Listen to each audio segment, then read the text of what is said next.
You think you are completely cleared because you committed no crime. That's your definition of cleared. You had just fathered a child 2 months before by a woman that was not your wife. I am shocked that you would stand here and say you're completely cleared. Can you so casually cheat on a second wife and cheat on the mother of a child that had been born 2 months before, and you tell us you are completely cleared? How is that a complete clear? Senator, her child's name is Gwendolyn Hope Hegseth, and she's a child of God, and she's 7 years old. And she was, and you cheated on the mother of that child less than 2 months after that daughter was born, didn't you? A tense Senate confirmation hearing explodes as a nominee for Secretary of Defense faces relentless questioning over past relationships, allegations, settlements, and leadership conduct. The exchange raises serious questions about character, accountability, and qualifications for one of the most powerful positions in government. Watch the full breakdown of this dramatic confrontation and decide for yourself. Thank you, Mr. Hegseth. I'm looking forward to this opportunity to talk. I want to return to the incident that you referenced a minute ago that occurred in Monterey, California in October 2017. At that time, you were still married to your second wife, correct? I believe so. And you had just fathered a child by a woman who would later become your third wife, correct? Senator, I was falsely charged, fully investigated, and completely cleared.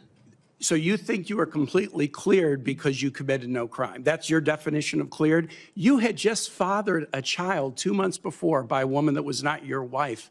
I am shocked that you would stand here and say you're completely cleared. Can you so casually cheat on a second wife and cheat on the mother of a child that had been born 2 months before, and you tell us you are completely cleared? How is that a complete clear? Senator, her child's name is Gwendolyn Hope Hegseth, and she's a child of God, and she's 7 years old. And she was, and you cheated on the mother of that child less than 2 months after that daughter was born, didn't you? Those were false charges. Well, it was fully investigated, and I was completely cleared. And I am so grateful for the marriage I have to this amazing woman behind me. You've admitted that you had sex at that hotel in October 2017. You said it was consensual, isn't that correct? Anything? You've admitted that it was consensual, and you were still married, and you just had a child by another woman. Again, how do you explain your judgment? Completely false charges against me. You fully investigated, and I was completely clear. You have admitted that you had sex while you were married to wife 2 after you just had fathered a child by wife 3. You've admitted that. Now, if it had been a sexual assault, that would be disqualifying to be Secretary of Defense, wouldn't it? It was a false claim then and a false claim now. If it had been a sexual assault, that would be disqualifying to be Secretary of Defense, wouldn't it? That was a false claim. So you talking about a hypothetical. So you can't tell me whether someone who has committed a sexual assault is disqualified from being Secretary of Defense? Senator, I know in my instance, and I'm talking about my instance only, it was a false claim. But you acknowledge, investigated. That you cheated on your wife and that you cheated on the woman by whom you had just fathered a child. You have admitted that.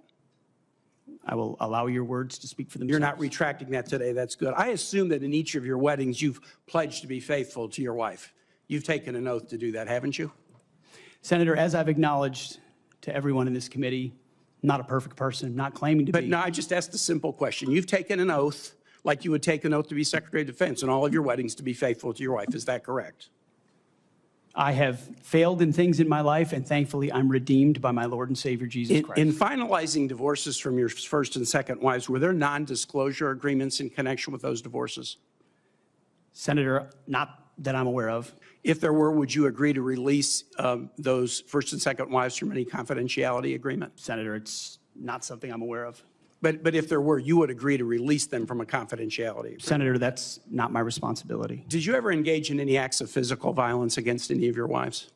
Senator, absolutely not. But you would agree with me that if someone had committed physical violence against a spouse, that would be disqualifying to serve as Secretary of Defense, correct? Senator, absolutely not have I ever done that. You would agree that that would be a disqualifying offense, would you not? Senator, you're talking about a hypothetical. I don't think it's a hypothetical. Violence against spouses occurs every day. And if you as a leader are not capable of saying that physical violence against a spouse should be a disqualifying fact for being secretary of the most powerful nation in the world, you're demonstrating an astonishing lack of judgment. The incident in Monterey led to a criminal charge, a criminal investigation, a private settlement, and a cash payment to the woman who filed the complaint. And there was also a non-disclosure agreement, correct? It was a confidential settlement agreement off of a nuisance lawsuit. Right. During an interview, you claimed that you settled the matter because you were worried that if it became public, it might hurt your career. Do you maintain that you were blackmailed? Senator, I maintain that false claims were made against me. And ultimately, your attorney those used false the claims, phrase, I have the opportunity to attest my innocence in those false claims. But you didn't reveal any of this to President Trump or the transition team as they were considering you to be nominated for Secretary of Defense. You didn't reveal the action. You didn't reveal the criminal complaint. You didn't reveal the criminal investigation. You didn't reveal the settlement. You didn't reveal the cash payment. Why didn't you inform the commander-in-chief and the transition team of this very relevant event? Senator, I've appreciated every part of the process with the transition team. They have been open and honest with me. We've had great conversations between the two of us. And I appreciate the opportunity that President-elect Trump has given me. You chose not to reveal this, right? Because you knew it would hurt your chances. So you chose not to reveal this really important thing to the commander-in-chief and the transition team because you were worried about your chances rather than trying to be candid with the future president of the United States. Are there any other important facts that you chose not to reveal to the president-elect and his team as they were considering you to be Secretary of Defense? Senator, I sit here before you an open book, as everyone who's watched this process. With multiple non-disclosure and confidentiality agreements tying the hands of many people who would like to comment to us. Much has been made of your workplace behavior as a leader of nonprofit veterans organizations and as a Fox News contributor. Were you fired from either of the leadership positions with the nonprofits? I was the leader. I was the CEO of Concerned Veterans for America and the executive director of Vets for Freedom. Were you fired from either and I of was them? never fired from a veterans organization. Do you have non-disclosure agreements with either of those organizations? Not that I'm aware of, Senator. Many of your work colleagues have said that you show up for work under the influence of alcohol or drunk.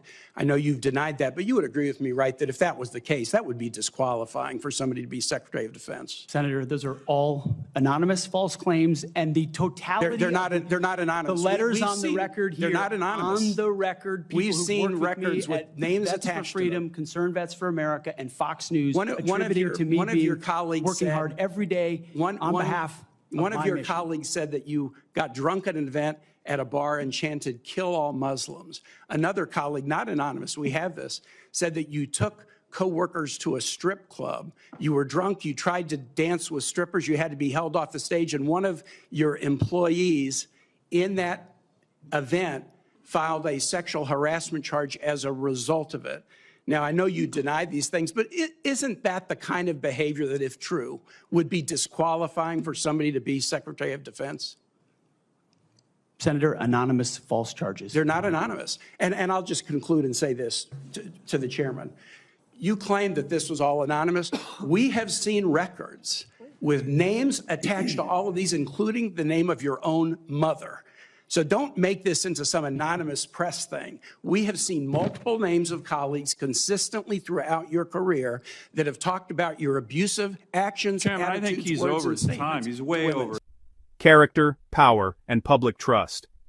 At the heart of this explosive hearing wasn't just one man's past. It was a larger question. What qualifies or disqualifies someone from serving as Secretary of Defense? Is it strictly criminal wrongdoing? Is it moral judgment? Is it leadership history? Or is it the totality of character?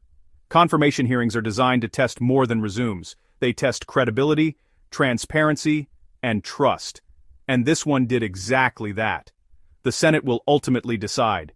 But the American people just witnessed one of the most intense confirmation exchanges in recent memory.